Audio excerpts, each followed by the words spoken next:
kənd Aşağı Əskipara kəndidir və bu yol isə erməni kəndi Voskipara aparan yoldur. Bu yoldan keçərək o vaxt Azərbaycanlılar yuxarı Əskipara kəndinə gedirdilər. Yəni ortada Voskipar adlı erməni bir kəndi var idi. Nəticə etibarilə Aşağı Əskiparanı da, yuxarı Əskiparanı da onlar özünküləşdirməyə çalışırdılar. İşğal etmişdilər və erməniləşdirməyə çalışdıkları tək torpaqlar və yaxud da elə bax bu dağılmış Azərbaycanlıların evləri deyildi, həm də tarixi abidələri onlar saxtalaşdırmağa çalışırdılar və o faktlardan biri Alban kilsəsi, Alban Həvvari kilsəsi və yaxud da Albaniya Katolikosu adlanan bax bu kilsə.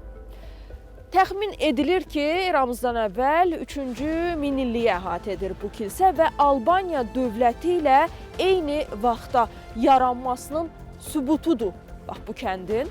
Amma nə təsadüf ki, ermənilər bu kilsəni də erməniləşdirməyə çalışıblar və üzərinə erməni dilində müəyyən sözlər yazıblar, xaçlar əlavə olunub və s. Nəticə etibarilə Alban kilsəsini erməni kilsəsi kimi və tarixi fakt kimi həm saxtalaşdırıblar, həm də dünya ictimaiyyətinin diqqətinə çatdırıblar bu faktları, saxta faktları.